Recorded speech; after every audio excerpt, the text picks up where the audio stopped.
Escuela Bíblica a la luz de la palabra, escudriñando las Escrituras.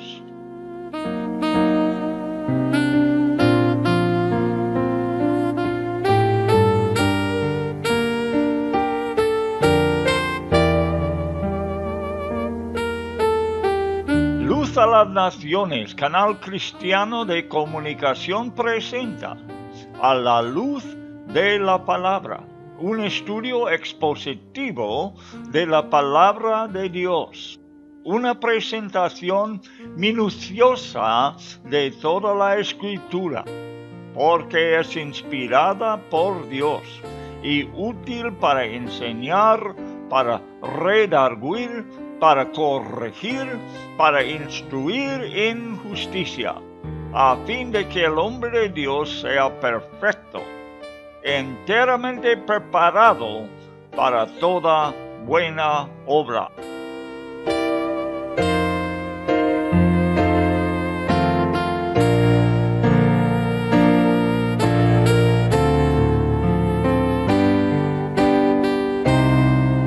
Escuela Bíblica a la luz de la palabra, edificando sobre la roca.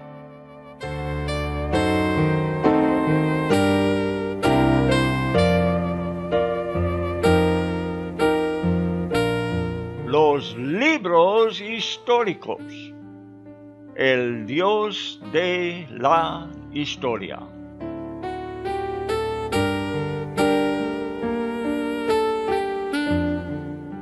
Solamente por haber recibido un reportaje, Nehemías se da cuenta de la situación en Jerusalén. Pero ahora es necesario que vaya personalmente para ver la situación.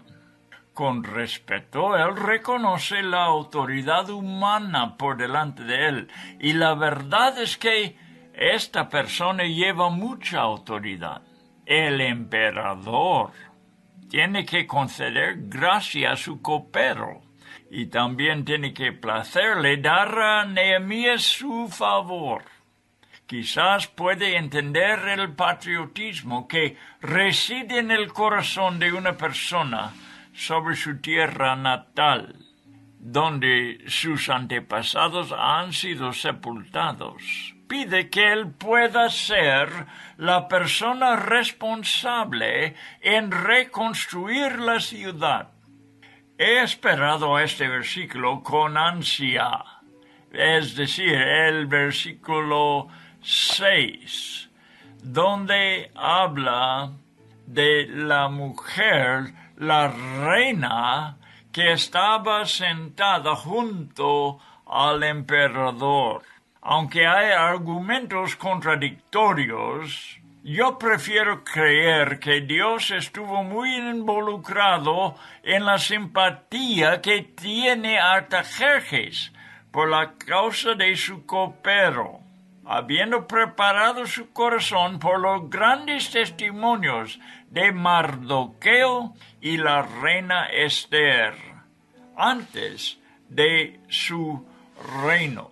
Estoy hablando de capítulo 2 de Nehemías, versículo 6. La reina estaba sentada junto a él.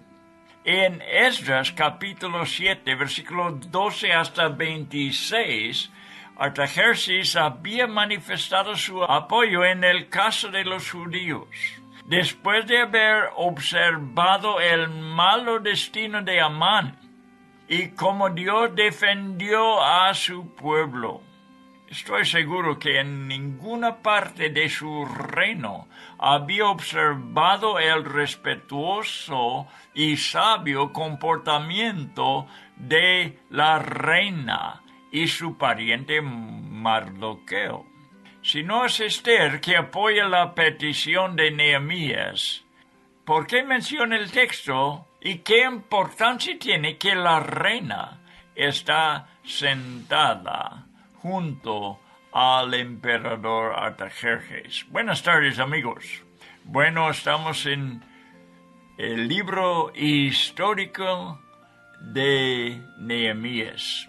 Y estamos estudiando las cosas interesantes de cómo Dios influyó a un emperador fuerte. Y bueno, hemos visto que había influido a otros muy potentes, estos emperadores de Persia. Y mientras que estamos hablando de los libros históricos de la Biblia, debemos decir que el Dios soberano es el Dios de toda la historia de este planeta. Además, Él ha estado siempre inmensamente involucrado con la historia de una pequeña tierra en el Medio Oriente y hasta la fecha sigue interesado con esta nación. En el Nuevo Testamento, Esteban y Pablo predicaron haciendo referencia a toda la historia de Israel. Lo puedes leer en Hebreos 7, desde versículo 2 hasta 53, y en Hechos capítulo 13, versículo 16 hasta 23. Nosotros, por eso la estudiamos. Estamos familiarizándonos con personajes bíblicos.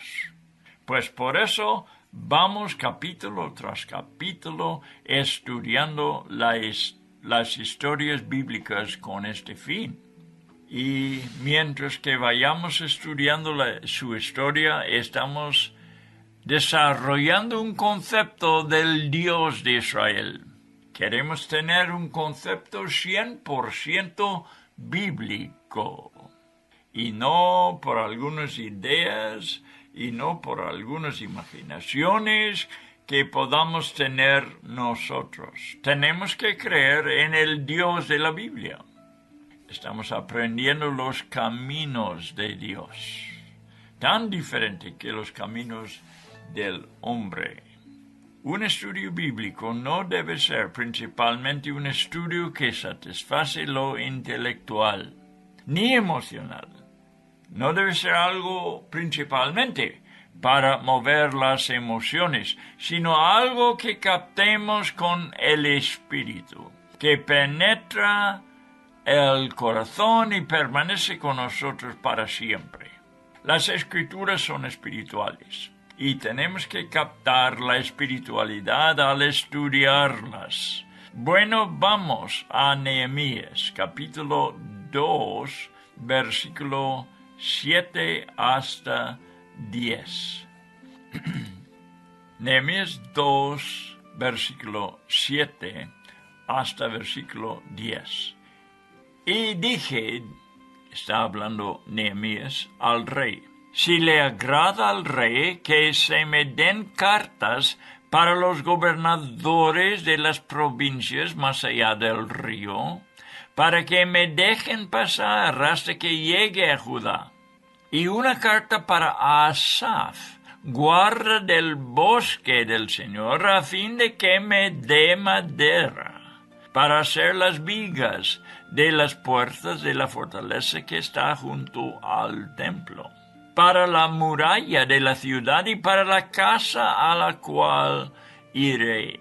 Y el rey me lo concedió, y porque la mano bondadosa de mi Dios estaba sobre mí, dio crédito a Dios, y la gloria fue para él. Fui entonces a los gobernadores de más allá del río, y les entregué las cartas del rey. Y el rey había enviado conmigo oficiales del ejército y hombres a caballo.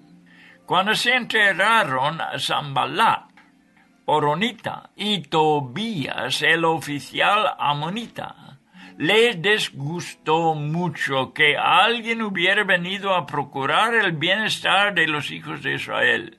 Ve que siempre hay oposición a la obra de Dios, porque Dios tiene un enemigo, que es el mismo Satanás, que inspira a personas paganas, a personas que no perciban las cosas de Dios, a hombres irracionables, personas muy ciegas a lo que Dios está haciendo. Bien, el rey y el copero se pusieron de acuerdo sobre el tiempo en que Nehemías estuviera en Jerusalén. Y él pidió cartas para facilitar su entrada y su misión. En versículo 8 vemos que también quiso una carta para Asaf, encargado del bosque del rey, para que le diera madera para las puertas de la ciudad y otros edificios donde hacía falta.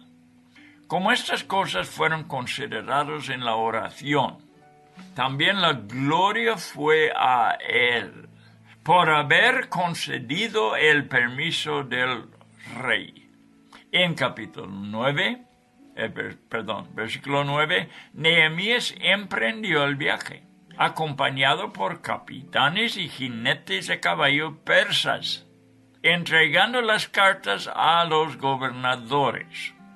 Y en versículo 10, estas personas van a manifestar su enemistad contra Nehemías y su misión en Jerusalén. Y por eso tenemos que familiarizarnos con sus nombres.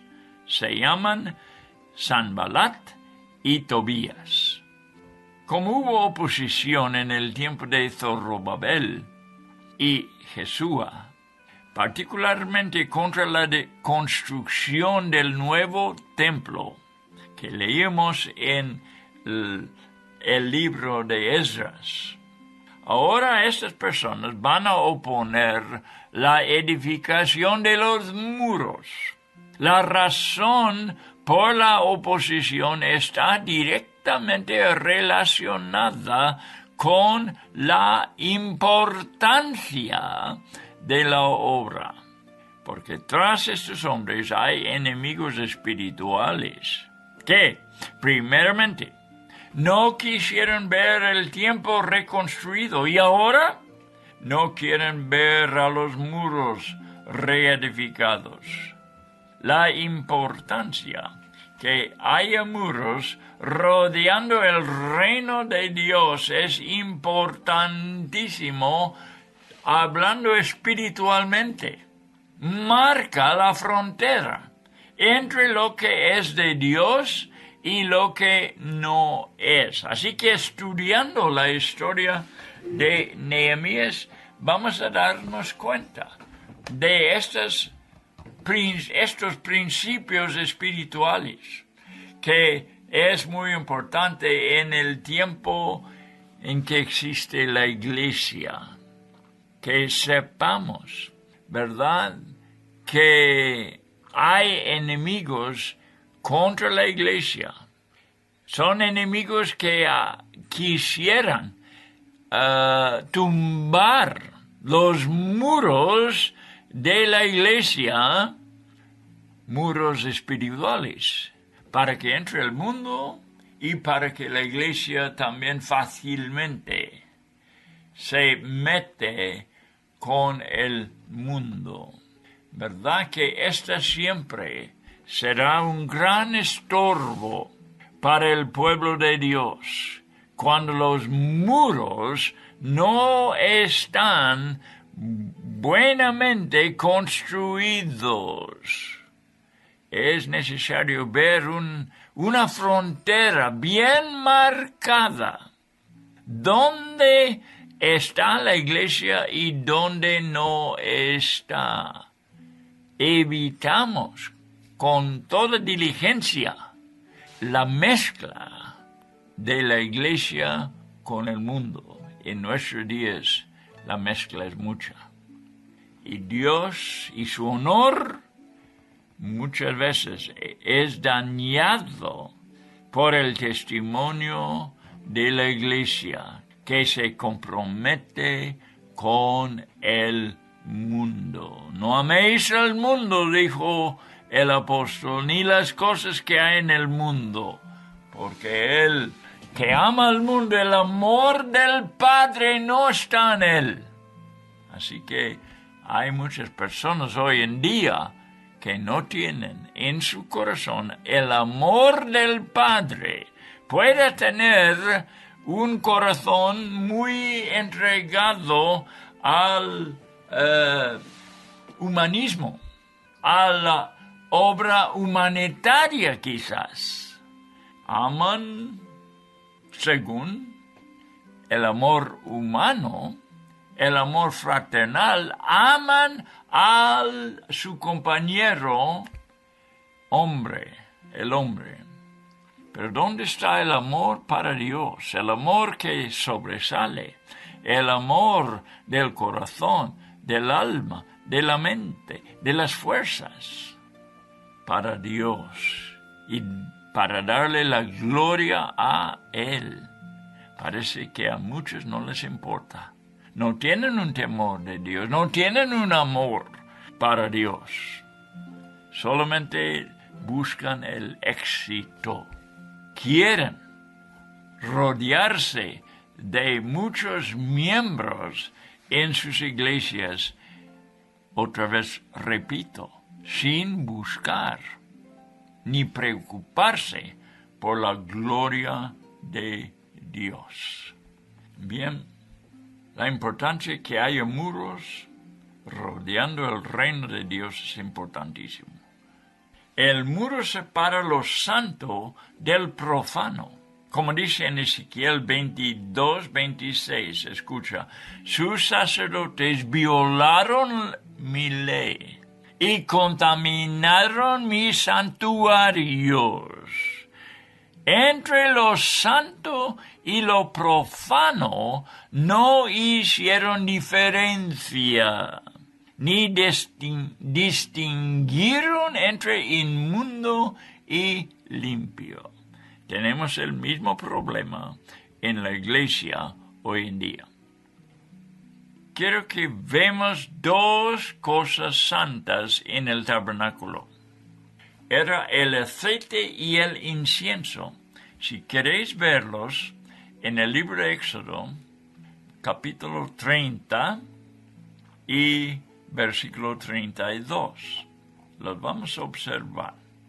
Dice, y se derramará sobre nadie, ni haréis otro igual. Está hablando del aceite de santa unción, que solamente fue usado en el tabernáculo y fue ilegal usarlo por cualquier propósito humano. Fue para Dios, fue santo para Dios, separado para Dios. Y dice, no se derramará sobre nadie, ni haréis otro igual en sus mismas proporciones. ¿Ves la separación? Santo es, y santo será para vosotros. Cualquiera que haga otro semejante, o el que ponga de él sobre un laico, una persona que no es sacerdote, será cortado de entre su pueblo. Entonces el Señor dijo a Moisés, toma especies estacte, una aromática y gálbano, especies con incienso puro, que haya de cada una igual peso. Con ello harás incienso, un perfume, obra de perfumador, sazonado, puro y santo, y molerás parte de él muy fino, y pondrás una parte delante del testimonio del tabernáculo de reunión, donde yo me encontraré contigo. Santísimo será para vosotros. Y el incienso que harás, no lo haréis en las mismas proporciones para vuestro propio uso. Te serás santo para el Señor.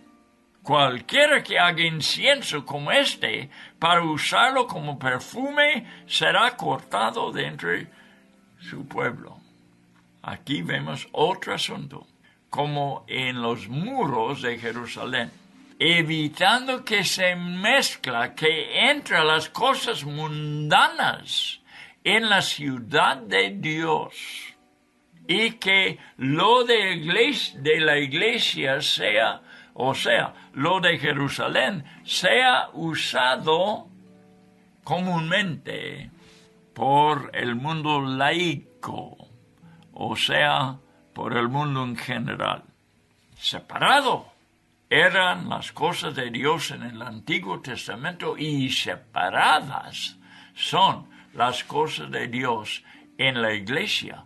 Hoy en día hemos leído del aceite con que el sacerdocio fue ungido y hemos leído del perfume que fue para el incienso delante de Dios. Estos son símbolos, pero nos enseñan que lo que es para Dios es santo para Dios y no por el uso común. Para que veamos el principio que tenemos delante de nosotros de la necesidad de edificar muros para la iglesia. La misma necesidad de santificar todo lo que es para el Señor. Esto se hace en el Nuevo Testamento como en el Antiguo Testamento. Tenemos que consagrar las cosas de Dios para Dios y tampoco dejar entrar en la iglesia las cosas del mundo. Hoy en día se está haciendo una mezcla horrible de las cosas santas con las cosas profanas, usando las cosas del mundo con el intento de avanzar el reino de Dios, y no funcionará. No es posible. Aunque parece que hay éxito, aunque parece que gente se reúne, el éxito es temporáneo y no caminará sobre las calles de oro, las calles eternas de la Jerusalén celestial. Muy importante esta lección que estamos aprendiendo, usando los símbolos del Antiguo Testamento para poder entender la santidad que hay en las cosas de Dios. Bueno, los enemigos les disgustó en extremo lo que estaba haciendo Nehemías. No importa lo que pretenden desde aquí en adelante, ya sabemos de su actitud, de ellos, que son enemigos interiormente. Bueno, el diablo no quiere que sea reconocido la preciosidad de lo que son las cosas santas de Dios. Desde un principio, el texto manifiesta la actitud de estos hombres. Vamos a ver cómo ellos intentan de meterse en las cosas de Dios, pero en su corazón son enemigos de Dios. No tienen el Espíritu de Dios operando en ellos. Actúan carnalmente y no podemos confiar en la carne. En versículo 11 del segundo capítulo, vamos a ver, es tener esto frente a nosotros, capítulo 11 de Nehemías 2. Empezamos a ver cómo llegó Nehemías a Jerusalén.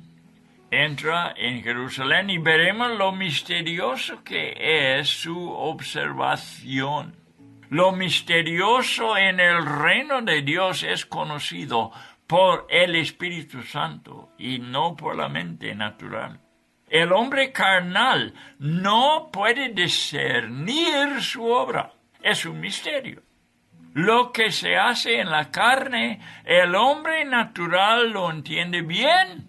Y hay una manera de hacer un ofensivo contrario. Vamos a leer un poco. Versículo 11, y llegué a Jerusalén y estuve allí 3 días. Y me levanté de noche, yo y unos pocos hombres conmigo, pero no informé a nadie lo que mi Dios había puesto en mi corazón que hiciera por Jerusalén. Y no había ningún animal conmigo excepto el animal sobre el cual iba yo montado. Salí de noche por la puerta del valle hacia la fuente del dragón y hacia la puerta del muladar, inspeccionando las murallas de Jerusalén que estaban derribadas y sus puertas que estaban consumidas por el fuego. Seguimos leyendo. Versículo 14. Pasé luego hacia la puerta de la fuente y hacia el estanque del rey, pero no había lugar para que pasara mi cabalgadura. Y subí de noche por el torrente e inspeccioné la muralla. Entonces entré de nuevo por la puerta del valle y regresé. Los oficiales no sabían a dónde yo había ido, ni qué había hecho, ni tampoco se lo había hecho saber todavía a los judíos y a los sacerdotes, ni a los nobles, ni a los oficiales, ni a los demás que hacían la obra. Entonces les dije, vosotros veis la mala situación en que estamos, que Jerusalén está desolada y sus puertas quemadas a fuego. Venid, reedifiquemos la muralla de Jerusalén para que ya no seamos un oprobio. ¿Ve cómo lo consideró? No tener murallas, que Jerusalén sería un oprobio y la iglesia es una oprobia. Cuando las murallas espirituales son tumbadas y quemadas, obra del enemigo para corromper a la iglesia. Y les conté cómo la mano de mi Dios había sido bondadosa conmigo, y también las palabras que el rey me había dicho. Entonces dijeron, levantémonos y edifiquémonos. Y esforzaron sus manos en la buena obra. Pero cuando se enteraron, Sanballat, recuerda estas personalidades, Sanballat, Horonita, Tobías el oficial amonita y otro, Gesén, el árabe, se burlaron de nosotros, nos despreciaron y dijeron, ¿qué es esto que estáis haciendo? ¿Os rebeláis contra el rey? Y yo les respondí y les dije, el Dios del cielo nos dará éxito. Por tanto, nosotros sus siervos nos levantaremos y edificaremos. Pero vosotros no tenéis parte, ni derecho, ni memorial en Jerusalén. No usaron los nombres ni la autoridad de estas personas para adelantar la obra de Dios. Rehusaron su ayuda desde un principio. Lo que se hace en la carne, el hombre natural lo entiende bien y hay una manera de hacer un ofensivo contrario. En versículo 12 vemos en primer lugar Nehemías espera 3 días y la otra cosa que hace es que haya unos hombres de confianza para acompañarle. Pocos, ¿ves? Pocos. La tercera cosa que vemos es que no revela abiertamente su misión. La cuarta cosa, no hay nada para llamarla a la atención. Solo él está a caballo, no hay más. La quinta cosa lo vemos en versículo 13. Sale con la cobertura de la noche. La sexta cosa, parece que evita las puertas y los caminos principales, especialmente por ir por la puerta muladar. los muros son derribados y las puertas quemadas. En versículo 14 vemos que no pudo pasar a la puerta de la fuente a caballo.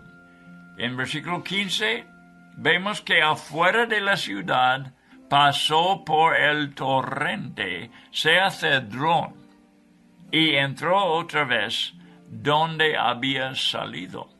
En versículo 16, los residentes oficiales no se dieron cuenta de su excursión, por dónde o por qué había ido. Menciona oficiales judíos, sacerdotes, nobles, ni nadie fue con él. La obra era secreta y no pública. Versículo 17, pero sí les habla de la situación calumniadora de la ciudad y ahora pone delante de ellos la obra que vino a hacer. La situación es vergonzosa y para la gloria de Dios es necesario quitar el oprobio. En versículo 18 empiece a contar la mano de Dios en lo que está haciendo, contando de la improbabilidad del favor que le ha sido concedido. Esto es importante. Antes de esforzarnos, tenemos que estar seguros del apoyo divino. Nehemías estaba seguro y lo cuenta a los demás. El pueblo reaccionó y se animaron a entrar en las reparaciones, viendo la mano de Dios en lo que estaba haciendo Nehemías. Bueno, el táctico de los enemigos, en versículo 19, fue burlarse de ellos, intentando de ridicular el intento. Además, intentaron insinuar que la obra era ilegal. Pero en versículo 20, Nehemías contestó que su autorización no vino de la tierra, aunque el poderoso emperador le respaldaba. Pero vio que Dios estaba tras todo. Viene la autoridad celestial a favor de Nehemías, como tenemos ahora en Cristo. ¿Qué dijo? En el último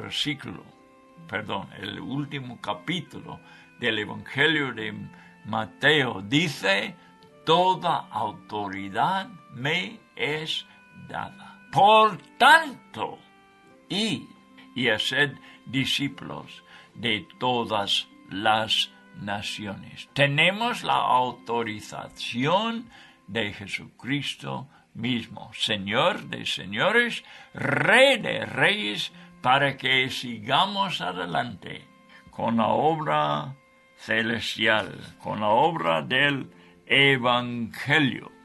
Bien, Dios les ha levantado para esta obra, algo que tenemos que realizar dentro de nuestras circunstancias hoy, aquí donde estamos, siendo quienes somos, en circunstancias aparentemente normales, es como Dios va a obrar.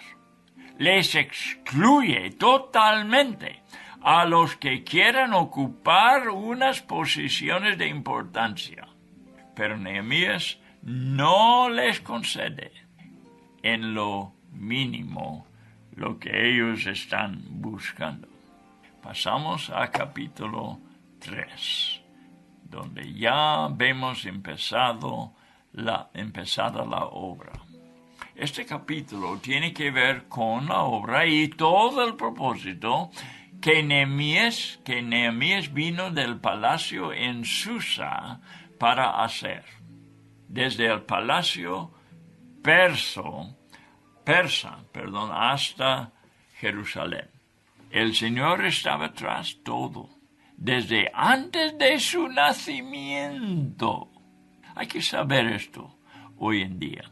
Muchas veces vemos la obra de Dios en tiempo presente y no hemos visto de dónde ha empezado. La obra de Dios es un propósito eterno que no tiene principio, es eterno. Dios ha tenido este propósito en su corazón desde el principio, desde antes que yo y todos mis oyentes nacieron. Dios nos permite entrar en su propósito. No es para nosotros inventar un propósito, ni una manera de llevarlo a cabo, ni un método, ni un programa. La obra es de Dios, la construcción de la obra es de Dios, la manera de obrar es de Dios, no de los hombres.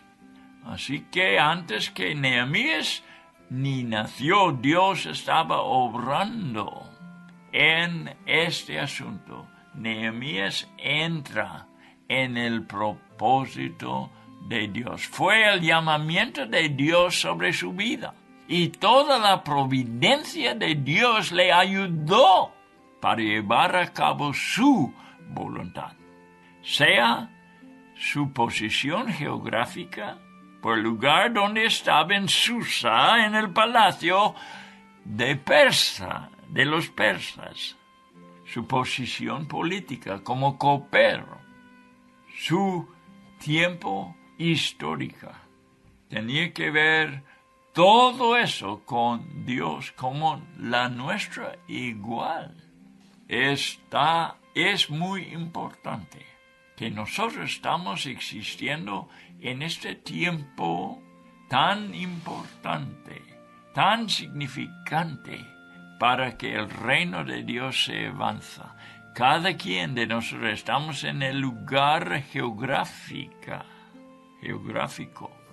que Dios quiere que estemos para que allí le sirvamos, para llevar a cabo su voluntad.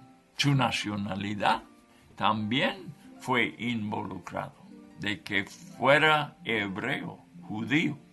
Así que Dios estaba en todo, y lo digo, lo había preparado antes de que nació. Así es nuestra posición hoy en día. Hermano mío, lo tenemos que creer. Dios ha ordenado nuestras vidas. En la posición geográfica donde estamos, les repito, en las cosas históricas, sea la historia de hoy, lo que Dios está haciendo hoy, nosotros estamos involucrados en eso. Nuestra nacionalidad también toma una parte en lo que Dios está haciendo en el siglo XXI. De esto se trata Romanos 8, 28. ¿Se acuerda de este versículo tan famoso? De esto se trata. La voluntad, el propósito de Dios. Lo vamos a ver. Romanos 8, 28. Y por esos ejemplos del Antiguo Testamento sabemos que a los que aman a Dios, todas las cosas les ayudan a bien. Pero fíjate en cómo termina este versículo. Eso es, a los que conforme a su propósito son llamados. Si amamos a Dios, pero si no somos llamados conforme a su propósito, todas las cosas, no hay ninguna garantía que nos ayudan para bien. Es para su propósito, el propósito de Dios. La última cláusula es la clave. Dios nunca falla en cumplir su voluntad. Y si somos hallados dentro de ella, no es posible fracasar. Todo el cielo respalda tal obra. tenemos que estar en los propósitos de Dios, y entonces todo el cielo respalda este propósito. Bien, en este capítulo tenemos los detalles para la reconstrucción de los muros de Jerusalén con sus puertas, los torres y las personas involucradas. Todos trabajaron, empezando con el sumo sacerdote, que se llamaba Eliasib, y era el nieto de Jesúa, quien fue el primer sumo sacerdote después del cautiverio. Él es quien estaba involucrado en edificar el templo, junto con Esdras, junto con 2 profetas que profetizaron. Zacarías era uno, que profetizaron durante la edificación del templo. Ahora están edificando los muros, una obra importantísima, como ya he intentado de demostrar. El muro es lo que separa el mundo de la iglesia. El muro son los muros que tenemos que edificar para que no entra el mundo en la iglesia. Bien, todos trabajaron. Eliasab tenía que ver con la puerta de las ovejas, lo que nos da a entender que estaba próximo al templo, donde probablemente entraron las ovejas para los sacrificios. La puerta de las ovejas. Eliasib, el sumo sacerdote, es responsable para esta puerta. Los sacerdotes serían involucrados en este trabajo, y esta puerta especialmente tenía que ser consagrada a Dios, y dice que la consagraron, la que es el verbo hebreo aquí, kadash, y en la Biblia de las Américas dice la consagraron. En el Reino Valera solamente dice lo edificaron, pero la palabra ahí es kadash en hebreo, que significa consagración o santificación. La consagraron y asentaron sus hojas, dice. Consagraron la muralla. Al sacerdocio no importaba ensuciarse las manos haciendo la obra material de Dios. Me hace pensar en mi propio padre, un ministro misionero a los nativos americanos, que tenía que trabajar duro, fuerte, construyendo pozos, instalando calificación en casas, construyendo edificios y haciendo muchos otros trabajos sirviendo al Señor. Es decir, mi padre era misionero, era pastor, pero no le importaba ensuciar las manos haciendo trabajos duros. No comentaremos sobre todos los detalles en este capítulo. Lo importante es que aprendemos la cooperación de toda la población en esta obra, sin importar su profesión ni su estado entre la sociedad. Menciona el texto también en versículo 5 que unos nobles no cooperaron. Bueno, como algo negativo, que había personas que se pensaban demasiados importantes para meterse en la obra material. Cuidado con eso en el reino de Dios. Ese orgullo, esta manera de pensarse importantes, eso no puede existir en la iglesia, en el reino de Dios. Siempre es un error. Unos nobles, dice, no cooperaron. Pero personas de todos los oficios generalmente sí trabajaron juntos. Hemos hablado de los sacerdotes, pero también hubo levitas, sirvientes del templo, plateros, perfumeros, gobernadores, eran como alcaldes, ¿verdad?, de distintos pueblos alrededor, y comerciantes, todos trabajando en una sola cosa. Una cosa tenía la prioridad en ese día, y eran los murallas. Quiero que fijemos solamente en la importancia de esta obra. ¿Cómo fue importante edificar el templo? También fue importante edificar las murallas de la ciudad por las razones ya mencionadas. Versículo 12. Da a entender que mujeres también trabajaron. Habla del muro del estanque de Siloé. Sabemos algo de este estanque en el Nuevo Testamento, ¿verdad? Donde Jesús mandó el ciego y vino viendo. También menciona este capítulo la ciudad y los sepulcros de David. Tú puedes leer todo el capítulo y ver las distintas partes mencionadas que necesitaban una reparación. Y las gradas que descienden de esta ciudad. Nombra varias torres y las puertas. Aquí mencionaré los que están en este capítulo. La puerta del pescado. La vieja puerta fue llamado otro. Muladar, que ya hemos mencionado en capítulo 2.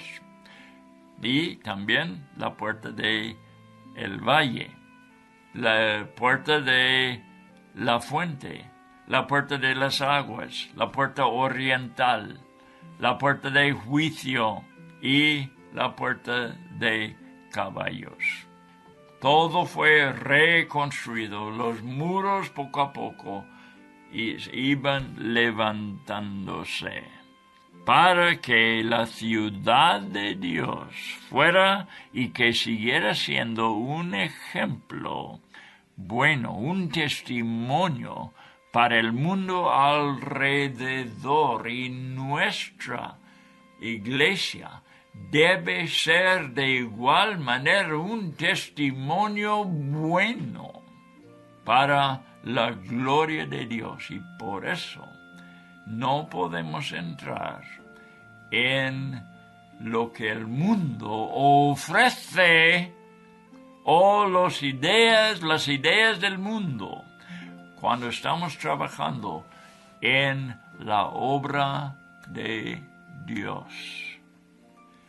Bien, varios edificaron el muro frente a sus casas.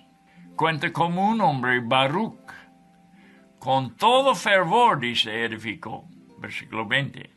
Dando importancia no solamente a la obra y los sitios trabajados, sino también la actitud de los obreros. Y esto también tiene significancia en la obra de Dios hoy en día. Para Dios, el ánimo también es importante. No solamente que estemos haciendo el propósito de Dios, sino que lo estamos haciendo como lo hizo Baruch. Todo fervor.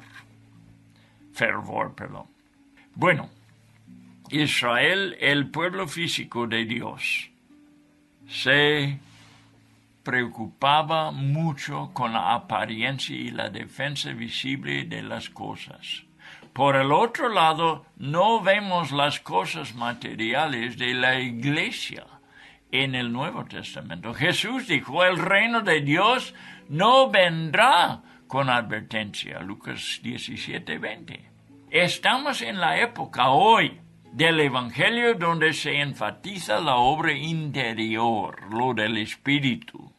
No importa las cosas exteriores, los catedrales, los edificios, las iglesias, las propiedades, no tienen prioridad en esta época.